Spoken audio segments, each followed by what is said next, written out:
สวัสดีครับผมนายรัชชานนท์วิทุนัทรหัสนักศึกษา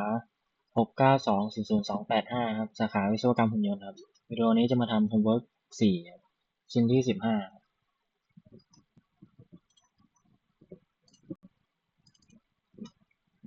ก็จะสเก็ตหน้าท็อปเนื่องจากสร้างชิ้นงานตัวนี้มาให้เป็นเส้นโค้งกดตัว A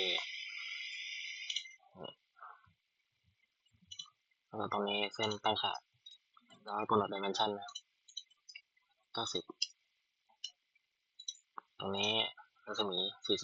45แล้วก็เข้าฟีเจอร์ไป Extrude Boss Base เพิ่ม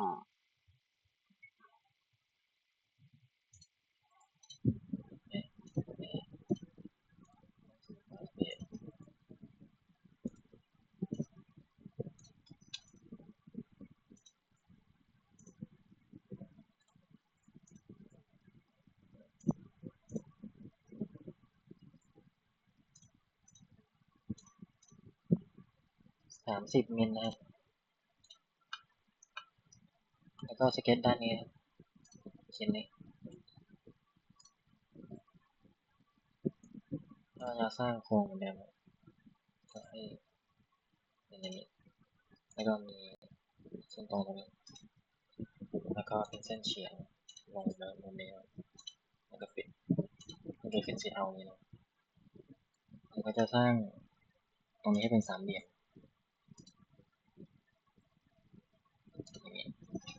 แล้วตัดเส้นนี้ออกแล้วก็วาดเส้นคอนสตรักเส้นเส้นตะไลตัวนี้แล้วก็ให้เส้นตัวนี้กับเส้นตรงนี้นะมันเป็นคอลลิเนียร์อย่างนี้ที่ถูกแล้วก็กำหนดดิเมนชันสูงที่60ตัวนี้สูง30ตรงนี้เท่ากับ30เหมือนกันโอเคก็จะขึ้นเป็น fully define ก็จะเข้าฟีเจอร์แล้วก็ดึงชิ้นงานออกมาเหมือนเดิมทีนี้มันมาด้านนี้ผมกดตรงนี้ให้มันดึงไปอีกด้านแล้วครับได้กันดึงมา90ก็จะได้ประมาณนี้แล้วก็จะมาสเก็ตหน้านี้ต่อผมจะวาดเป็นรูปสามเหลี่ยมอย่างนี้แล้วก็จะให้ขนาดอันนี้เท่ากับ30ก็เป็น fully define เข้าฟีเจอร์ extrude boss base ทีนี้ผมจะเปลี่ยนจาก blind เป็น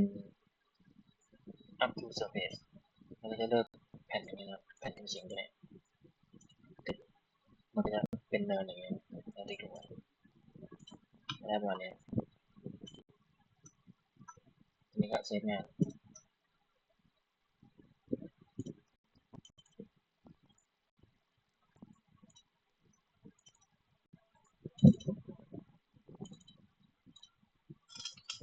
นิด w 04เ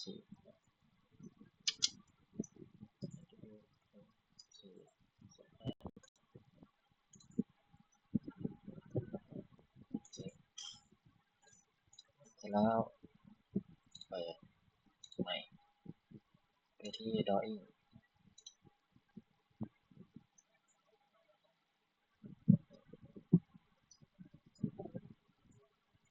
ดึงชิ้นงานลงมาวางไว้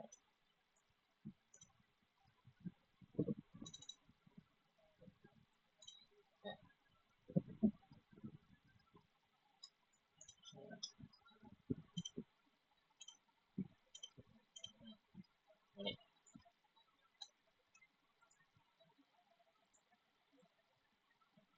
ใช้หน้าฟอนต์ก่อน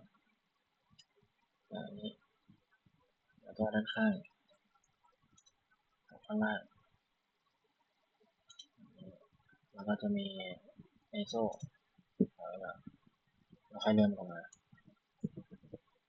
อันนี้ไอโซ่เราจะปรับให้มันมองเห็นเส้น construction ข้างหลังด้วยเป็นเส้นปากที่เป็นแบบมองทะลุนี้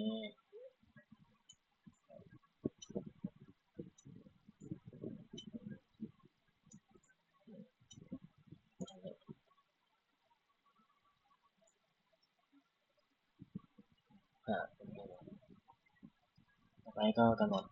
dimension อันนี้ผมก็กำหนด genet แล้วก็เส้นนี้เส้นนี้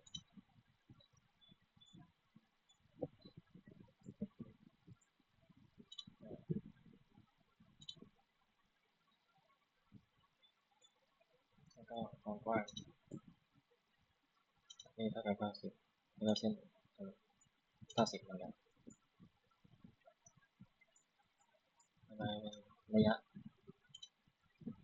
สองตัวนี้เส้นนี้กับเส้นนี้กับเส้นนี้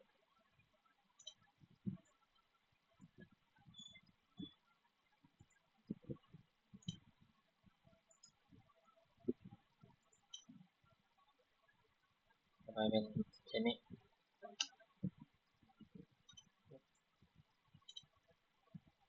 มีรัศมีตรงนี้แล้วก็มีเหลือเส้นนี้30แล้วก็ขนาดนี้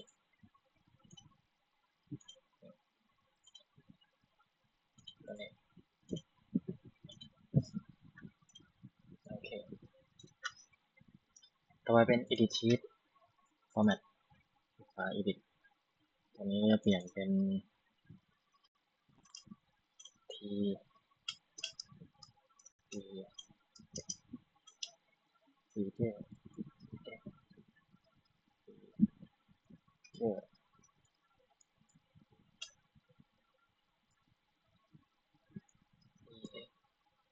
15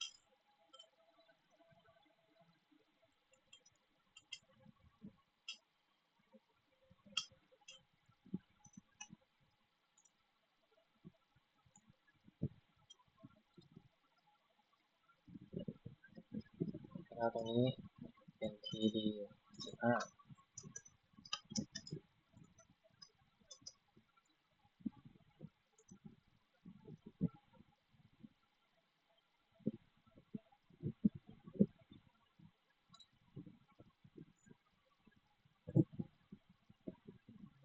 โอเคเรียบร้อยก็จะเป็นประมาณนี้นะครับ